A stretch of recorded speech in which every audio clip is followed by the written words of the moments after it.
철학 19번째 시간은 존 로크, 인간 지성론은 인식론을, 통치론은 정치 철학에 대해서 살펴보도록 하겠습니다. 존 로크는 영국의 철학자이자 정치학자로 1632년부터 1704년까지 산 것으로 알려져 있습니다. 로크에 대한 평가로 근대 자유주의의 시조라고 불리며 인식론의 영역에서도 경험론을 주장하며 후대 철학자들에게 큰 영감을 주었습니다. 프랑스의 계몽주의 사상가 볼테르는 로크를 항상 지혜로운 로크라고 칭했고, 미국 건국의 아버지라 불리는 제퍼슨은 세계에서 가장 위대한 3명의 인물 중 한 명으로 꼽기도 했습니다. 로크는 영국 젠틀의 집안 변호사의 아들로 출생했습니다. 귀족은 아니나 토지를 소유한 자유인 계층으로 의회에 진출하였죠. 철학, 자연과학, 의학을 공부하며 의사로도 활동하다가 정계와 접촉을 가지게 됩니다. 이후 정치활동을 하다가 가깝게 지내던 샤프츠베리가 국가반역죄로 체포되면서 위협을 느껴 5년 반을 망명하게 되죠. 다시 복귀 후 관직을 제의받았으나 거절하고 학문에 열중하게 됩니다. 이후 매연이 심한 런던에 살면서 매연으로 인한 건강 악화로 생을 마감하게 됩니다. 그의 첫 번째 대표적인 저서는 바로 인간 지성론입니다. 로크는 인간 지식의 기원, 확실성과 범위를 탐구하고자 하였죠. 그는 데카르트가 주장한 본유관념을 부정합니다.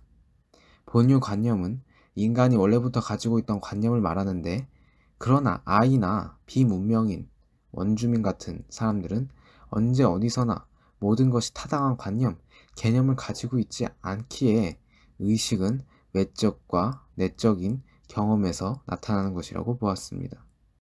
이를 토대로 로크는 백지설, 타블라 라사를 주장합니다. 경험하지 않은 의식은 백지와 같다는 의미이죠. 아무것도 쓰여있지 않은 흰 종이라는 의미입니다. 이성 능력은 경험을 얻기 전 아무것도 할 수가 없기에, 예를 들어 연장을 가진 목수가 재료를 얻기 전과 같다고 보았습니다. 재료가 얻어야지 만들 수 있는 것이죠. 이러한 입장은 기납과 경험, 관찰, 실험을 중요시하는 과학의 발전을 위해서와 그 당시 개혁을 방해하는 보수 세력에 대응하기 위해 비판을 했다는 주장도 있습니다. 아무것도 주어진 것이 없기에 사유와 탐구의 자유를 보장할 수 있기 때문이었죠.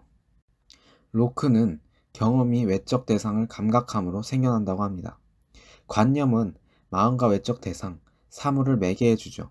그러나 관념을 통해 사물 그 자체를 알지는 못합니다. 관념은 마음과 세계 사이에 있는 경계라고 할 수 있습니다. 지식은 관념까지 그 이상으로 가지는 못하죠. 로크는 여기서 관념을 단순관념과 복합관념으로 나눕니다. 단순관념은 경험의 개별성과 구체성을 나타내는데 마음이 수동적으로 받아들이는 관념입니다. 예로 색깔, 촉감, 냄새, 맛, 소리 등이 있죠. 반성을 통해 작용을 성찰하게 됩니다. 지각, 사유, 추리, 안 등이 이에 해당하게 되죠. 이를 통해 얼음, 조각의 차가움과 딱딱함, 설탕의 단맛, 꽃의 향기, 흰색과 같은 색깔을 알게 되는 것입니다. 이어서 복합관념은 수동적 결합과 능동적 결합으로 이루어진 관념입니다. 예로 삼각형, 아름다움의 관념을 말할 수 있습니다. 복합관념은 실체와 양태, 관계 추상으로 이루어져 있는데, 실체, 양태는 우리가 감각관념들이 그 자체로 존재할 수밖에 없기에 어떤 기체를 생각합니다. 그것이 실체나 양태입니다. 경험으로부터 도출된 것이 아닌 우리가 구성해낸 것이죠. 관계는 마음이 두 관념을 하나로 묶지 않고 같은 선상에서 바라보며 관계시켜서 복합관념이 만들어집니다. 추상은 마음이 다른 관념들을 통해 대상에서 분리시켜 현상 자체로 생각하는 작용입니다. 이러한 관념들은 성질을 통해 생기게 되는데, 로크는 제1성질과 제2성질을 구분하게 됩니다. 제1성질은 객관적이며 견고하고 불가입성, 들어가지 못할 정도의 견고함과 연장, 모양, 운동 정지, 수를 말합니다. 객관적 인식의 대상으로 물질의 본질적 성질을 의미하죠. 물체에서 분리되지 않고 물질의 본질적 성질, 고유 성질을 의미합니다. 그렇기에 대상 안에 있는 것들과 닮아 있다고 말합니다. 제2성질은 주관적이며 색, 역, 냉, 냄새, 명암을 의미합니다. 대상 자체가 아닙니다. 제1성질에 의해 감각이 산출되며 대상 안에 있는 것들과 닮지 않았죠. 예로 물이 끓어서 뜨겁다고 해도 열은 물과 닮지 않았습니다. 이는 인간의 주관적인 해석을 가지고 있는 것이죠. 로크는 객관성과 주관성의 모든 성질을 수용하였지만 이후 경험론적인 부분이 더 강조되게 됩니다. 이어서 다음 장에는 로크는 언어에 대해 다룹니다. 언어가 자연적으로 발생한 것이 아니라 자의, 임의적으로 만들어낸 규약, 기호라고 보았죠. 낱말은 소리들이나 관념들의 자연적 연결에 의한 것이 아니고 관념의 감각적인 표지, 기호라는 것입니다. 실제 언어의 대상과 언어의 기호가 일치하지 않는다는 것이죠. 예로 하나의 관념인 사과를 말할 때 여러 나라의 언어는 각각 다르다는 것을 알 수 있습니다. 그렇기에 언어를 사용하는 사람들의 사회적인 약속에 의해 나타나는 것이라고 하며 이를 규약주의라고 부르게 되죠. 이어서 지식의 범위, 지식의 확실성 정도에 따라 세 가지로 분류합니다. 먼저 첫 번째로는 직관적 지식으로 수학적 지식을 의미합니다. 수학적 지식은 관념들의 일치 불일치만을 가지고 지각하죠. 그렇기에 가장 높은 확실성을 가집니다. 두 번째로는 논증적 지식으로 수학적 추론이나 논리적 추론에 의한 지식입니다. 최소한 하나 이상의 관계관념이 필요하기에 직관적 지식에 비해 일치 여부가 간접적이기 때문에 덜 확실합니다. 마지막으로 감각적 지식은 대상에 대해 감각을 통해 얻는 지식입니다.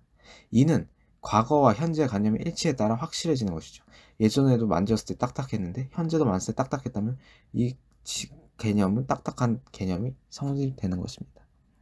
그렇기에 가장 확실성이 부족한 지식이죠. 또한 지식의 확장을 부정적으로 봅니다. 우리가 관념을 가지는 것 이상의 지식을 가질 수 없기 때문이라고 보았죠.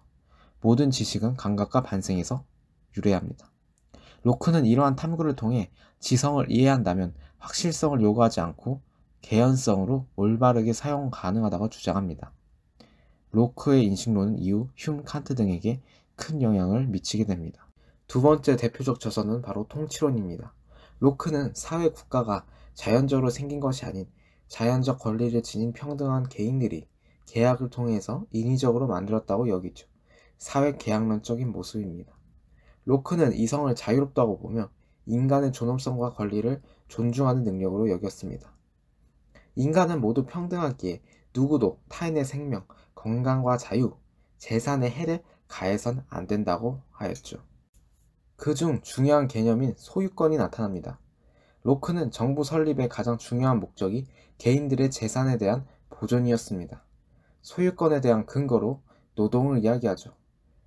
자연물은 인간에게 주어진 공유물이므로 노동을 통해서만 사적 소유물로 만들 수 있습니다. 이를 노동가치설이라고 하죠. 노동의 가치를 통해 소유할 수 있다는 것입니다. 그런데 이 자연물은 공유물이기 때문에 다른 사람이 너무 많이 가져가면 다른 사람들이 소유하지 못하기에 로크는 너무 크게 가져가서는 안 된다고 주장합니다. 누군가가 독점해서는 안 된다는 이야기죠. 이런 의미에서 로크는 입법권을 중시하며 시민정부론을 주장합니다. 사회계약 당사자 중 한 명을 대표로 위임하자고 말하죠. 이 권력은 국민의 주권에 의해 제한된 권력입니다. 국가는 인간의 자유, 생명, 자산을 보장하기 위한 기구를 통해 법의 통치에서 이루어져야 하기 때문입니다. 입법권 또한 공동체, 국민에 의해 제정돼야 하는데 이를 어기게 될 경우가 생긴다면 저항할 수 있는 저항권을 인정하였습니다. 결국 모든 개개인들의 자유, 재산을 보장하기 위해서 대표자가 있어야 되고 그 대표자는 국민들의 주권에 양도한 상태고 그러한 양도된 권력이기에 국민들이 저항할 수 있는 것까지 인정한 것입니다. 최종 정리를 하자면 로크는 자유주의 철학의 대표적인 인물로 정치 철학으로도 많이 알려져 있지만 로크가 주장한 인식론 또한 많은 영향을 미쳤습니다. 오히려 인식론을 더 높게 평가하는 사람들도 존재하죠. 그의 정치 철학은 자유주의의 기초가 되었습니다. 하지만 그만큼 비판 또한 많이 존재하였죠. 진정한 자유를 보장하는 것이 아니라 개개인들의 재산, 소유, 권리만을 보장하고 모든 사람들의 공동체적인 자유와 평등을 보장하지 않았다는 비판도 있습니다. 하지만 근대 국가의 사회계약론, 민주주의와 같은 정치 철학에 큰 영향을 미친 것은 부인할 수 없는 사실입니다. 여기까지가 로크였고요. 다음에는 사회계약론의 마지막 주자, 루소에 대해서 살펴보도록 하겠습니다.